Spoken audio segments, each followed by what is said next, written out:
The year was 1983, the place, Stroudsburg, Pennsylvania. A seemingly ordinary man named Don Decker became the center of an extraordinary and terrifying phenomenon. What started as a strange drizzle inside a home soon escalated into a downpour of questions, challenging everything we think we know about the line between our world and the next. This is the story of Don Decker, the man who allegedly made it rain indoors. This wasn't just any rain. It defied logic, gravity, and even the sturdiest of roofs. It materialized out of thin air, drenching the inside of homes and a jail cell, leaving everyone involved soaked in fear and disbelief. The police saw it. The homeowners saw it. Even a prison warden stood witness to the inexplicable. Was this a cruel trick, a bizarre natural occurrence, or something far more sinister? The events surrounding Don Decker remain a chilling reminder that some mysteries simply defy explanation. They linger in the air like a cold, damp chill, daring us to seek answers in a realm beyond our understanding.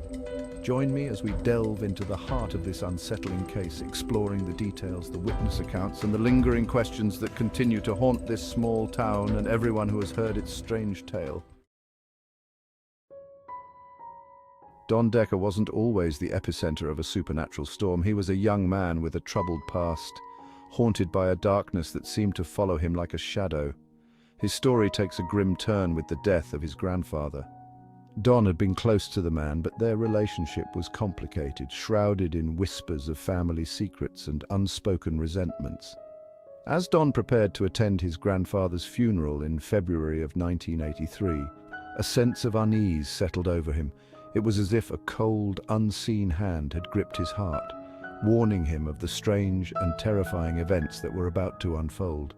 Little did he know that his grandfather's passing would be the catalyst for a chain reaction of paranormal activity that would forever alter the course of his life. The funeral itself was a somber affair, heavy with grief and unspoken tension. Don felt a mixture of sadness and relief as he watched his grandfather's coffin being lowered into the ground. It was the closing of one chapter, but, as he would soon discover, it was also the beginning of a new, far more terrifying one.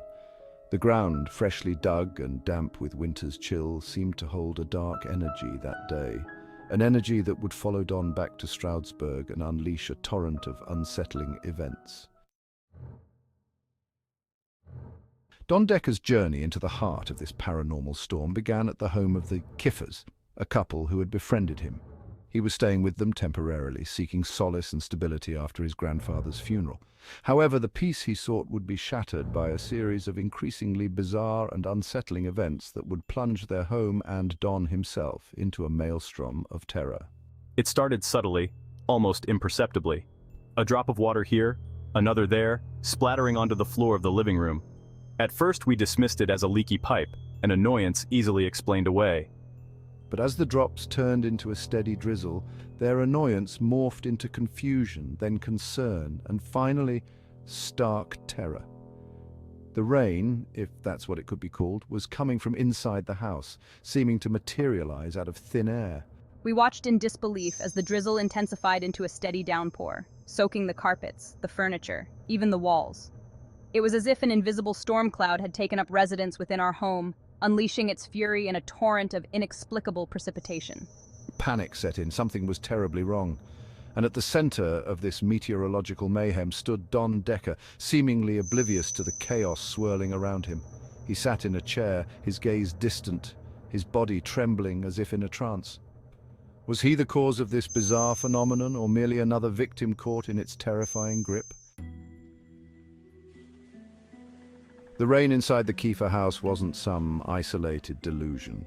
Multiple witnesses, their skepticism washed away by the sheer impossibility of what they were seeing, found themselves confronting a reality that defied all logic and reason.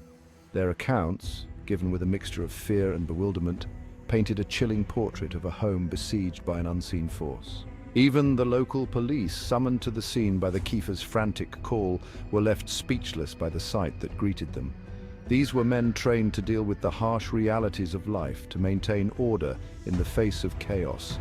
Yet here they were, standing in a living room transformed into a rainforest, water dripping from the ceiling as if from a leaky faucet, their faces etched with a mixture of disbelief and growing unease. One officer, a seasoned veteran named John Rundle, would later describe the scene as like something out of the Twilight Zone. It was like a nightmare, only you couldn't wake up. The Kiefers themselves were beside themselves. They had never experienced anything like it, never even imagined such a thing possible.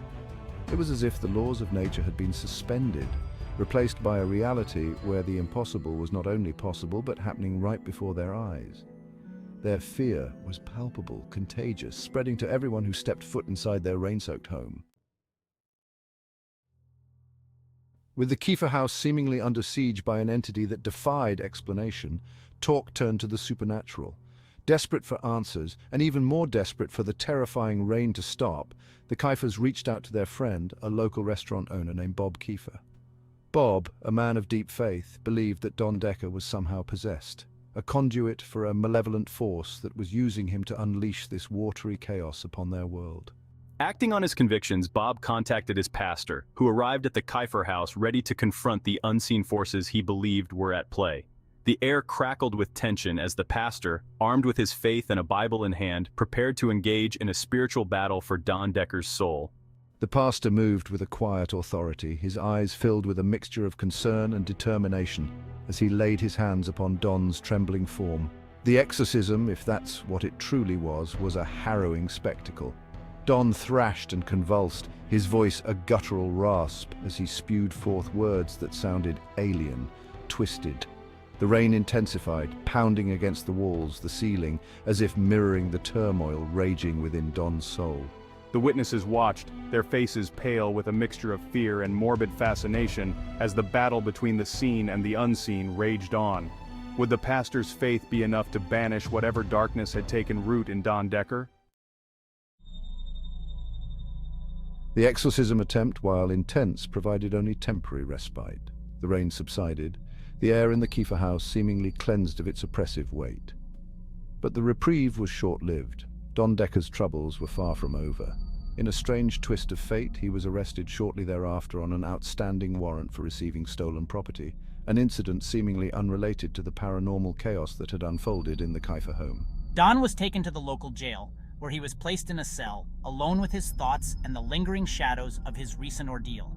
The jailers, unaware of the events that had transpired at the Kiefer house, dismissed Don's claims of demonic possession and reigning indoors as the ramblings of a troubled young man. They would soon learn, however, that Don Decker's story was far more than just the product of an overactive imagination. It started subtly, just as it had at the Kiefer house. A drop of water here, another there, splattering onto the cold, hard floor of Don's cell. The jailers, initially skeptical, watched in stunned silence as the dripping escalated into a steady downpour, confined to the area around Don's cell. The rain, defying all logic and explanation, was back, following Don Decker like a curse, a tangible manifestation of the unseen forces that seemed to have him firmly in their grip. Word of the bizarre events at the jail reached Reverend William Blackburn, a prison minister known for his unwavering faith and his compassionate nature. Intrigued and troubled by what he heard, Reverend Blackburn decided to visit Don Decker in his cell, hoping to offer comfort and perhaps glean a deeper understanding of the forces at play. He entered Don's cell with a calmness that belied the storm raging just beyond the bars, a storm that seemed to defy both the laws of nature and the confines of the physical world. Don, his spirit seemingly broken by the relentless onslaught of inexplicable phenomena, recounted his experiences to the Reverend, his voice a mixture of fear and desperation. He spoke of the rain, the shadows that seemed to follow him, the feeling of being watched, controlled by something he couldn't see but could feel with every fiber of his being. Reverend Blackburn listened intently, his gaze never wavering, his heart filled with a growing sense of compassion for the young man seated before him.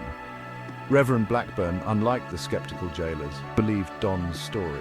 He saw in Don's eyes a reflection of the terror that gripped his soul, a terror that stemmed not from the physical world but from something far more ancient, far more powerful. He placed a comforting hand on Don's shoulder, his touch conveying a sense of peace and understanding that transcended words. Reverend Blackburn, armed with his faith and his unwavering belief in the power of good to conquer evil, vowed to help Don Decker find a way out of the storm that raged around him.